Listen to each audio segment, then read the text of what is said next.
Bueno, continuamos conversando con Julio Borges, coordinador general de Primera Justicia. Una aclaratoria para la audiencia, porque alguna gente me pregunta qué pasó con el programa de Iris Varela ayer. Bueno, pasó que tuvimos un avance y grabamos el programa, lo transmitimos anoche a las 11, programa de 1 hora sobre la situación penitenciaria, anoche se transmitió. Y bueno, ya estamos en un programa de 1 hora con Julio Borges. Muchas gracias. El ¿verdad? equilibrio, pues. Sí, muchas gracias, ¿verdad?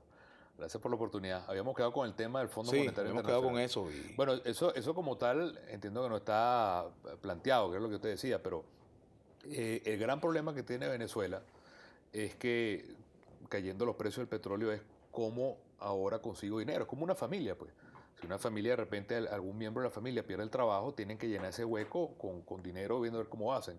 Entonces, ahí, ¿qué puede hacer Venezuela?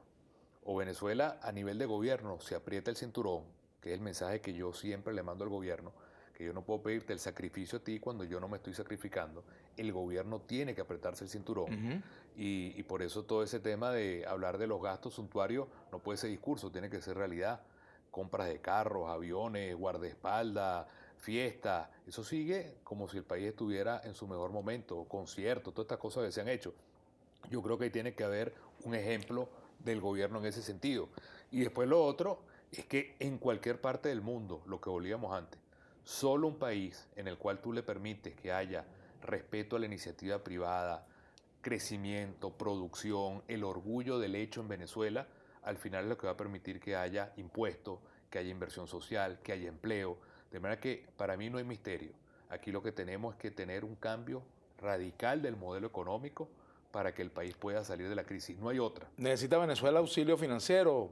Bueno, ¿El Fondo Monetario es pecado ir al Fondo Monetario? Te pregunto. bueno, yo entiendo que el gobierno tendría que hacer otras cosas. Tan perverso como el Fondo Monetario son los chinos. Esa es la verdad. Cualquiera que conozca bien cómo hacen los negocios los chinos, yo nunca he hecho negocio con chinos, pero tienen fama implacable. Todo el tema de la venta de petróleo futuro, hay el rumor de que ahorita le quieren dar las minas a los chinos. Entonces, cuando te volteas a ver, tienes a ese otro Fondo Monetario Internacional que son los chinos, dueños del país. Y aquí lo que estamos es un momento en el cual la gran promesa es que Pero aquí los vamos a chinos le tener imponen a patria. Venezuela condiciones leoninas. Absolutamente. ¿Cuáles son esas condiciones leoninas? Bueno, te pongo un caso, cuando se Por prestó, ejemplo, piden rebaja de salario, piden no, que por ejemplo, si yo se te presto apliquen paquetes dinero, económicos. te presto dinero y te lo presto a unas condiciones. Solo puedes comprar productos míos o solo puedes tener el dinero bajo mi moneda. Entonces al final no es un préstamo libre con el cual yo pueda hacer las inversiones o pueda hacer las cosas que yo quiera, sino que es dinero marcado, es dinero amarrado y eso al final no te da la libertad de lo que tú deberías hacer. Entonces te pone tantas condiciones como te las puede poner cualquier otro prestamista en cualquier parte del mundo. Ahí no hay amigos, ahí lamentablemente es el tema financiero lo que prevalece y Venezuela, a mí me parece que si la retórica del gobierno es el nacionalismo, bueno, igualito como ellos critican que se le entregue el país a los Estados Unidos, que nadie quiere eso, bueno, en la práctica se le está entregando el país a potencias como China, que son dueños de Venezuela y quieren ser dueños del mundo. Y eso es tan cipayo, para poner esa palabra, como entregárselo a los Estados Unidos. Entonces, ¿cuál es la realidad sobre la cual el país debería enmarcarse en esta crisis?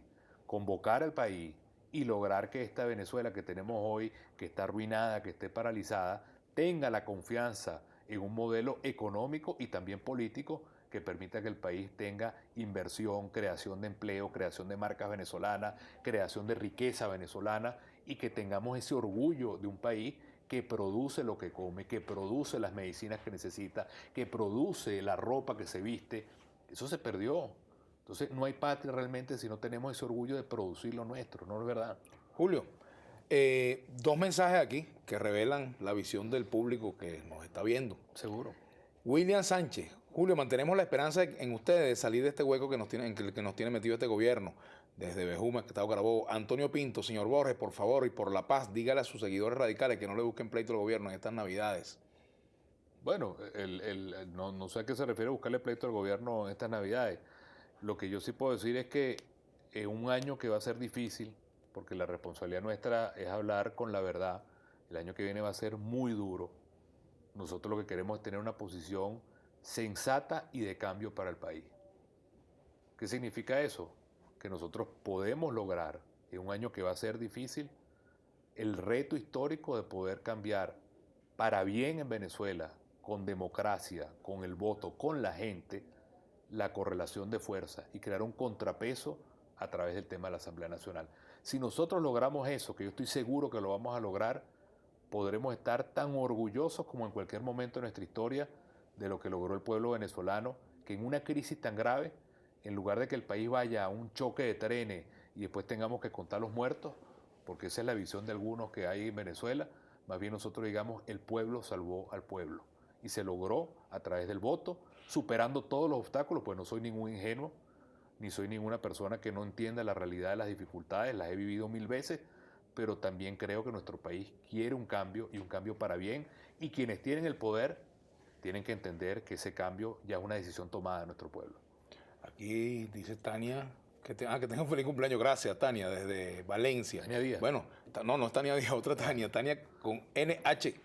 Bueno, no solamente, el canal también está cumpliendo años. Nosotros acabamos de cumplir 20 años ahorita, Globovisión, claro. El primero, ¿no? Así es, día de diciembre. Así es. ¿Cómo te sientes aquí en Globovisión? No, muy agradecido, ¿verdad?, por la invitación, Vladimir. Encantado de estar acá. Y medios como Globovisión también van a tener mucho más responsabilidad de la que ya tienen, que es bastante en momentos difíciles que va a tener el país.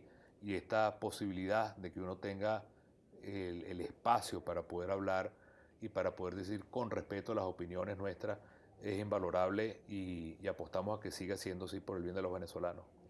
Ángel Peña Briceño, buenas tardes, diputado. ¿Qué está haciendo la Asamblea ante tanta especulación, asesinatos, hiperinflación? No creo en el CNE. A mí no me importa que él crea en el CNE o no. Yo lo que quiero es que él crea en él, que crea en la capacidad de organizarse, su familia, él, de poder cambiar las cosas. Lo peor es simplemente tirarnos a la desesperanza y decir que Venezuela está condenado a ser el país más violento del mundo, el de la inflación más alta del mundo, el peor sitio para hacer inversiones en el mundo.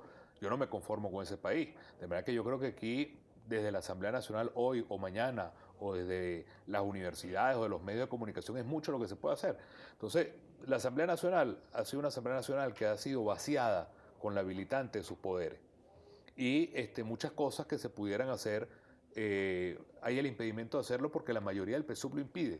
Por ejemplo, te pongo un caso, el caso de las cárceles. En cualquier parte del mundo, con la tragedia de Uribana, se hubiera tenido que llevar a la ministra a que se le hagan las preguntas más duras sobre lo que está pasando. Y no solamente el tema de las preguntas, sino que de ahí surgieran recomendaciones obligatorias para que eso no se repita más nunca en Venezuela. Que temas como el petróleo haya debates profundos en la Asamblea sobre qué hacer frente a una caída de los precios del petróleo. O que apareció una cosa loca, apareció un camión con $10 millones hace pocos días, y que no haya... Dijo Diosdado Cabello ayer, por cierto, que quienes financian las guarimbas están vinculados a lo del camión. Bueno, puede decir cualquier cosa, pero al final, ¿por qué no se hace una investigación seria sobre eso y no simplemente queda ahí como palabras que se llevan al viento? La Asamblea en cualquier parte seria del mundo tendría una investigación que lleve hasta las últimas consecuencias de ese tema, o el tema de los derechos humanos, o el tema de los presos políticos. Es decir, desde la Asamblea se podría hacer mucho. Se podrían cambiar reglas con las cuales yo creo que hay que cambiar en Venezuela, como la reelección indefinida, por poner un tema político, o se tendrían que prohibir cosas como, por ejemplo, que se nos vaya a imponer el captahuellas como una manera de control de los precios. Es decir, allí hay un poder que necesita un equilibrio en Venezuela, y creo que es mucho, en respuesta a la pregunta que hace la persona que nos está viendo, es mucho lo que se puede hacer, y es mucho lo que vamos a lograr también. Mi respeto, ¿cómo es eso que los diputados de la oposición se dejan regañar por Diosdado Cabello y que son unos flojos todos, dice Beltrán Márquez?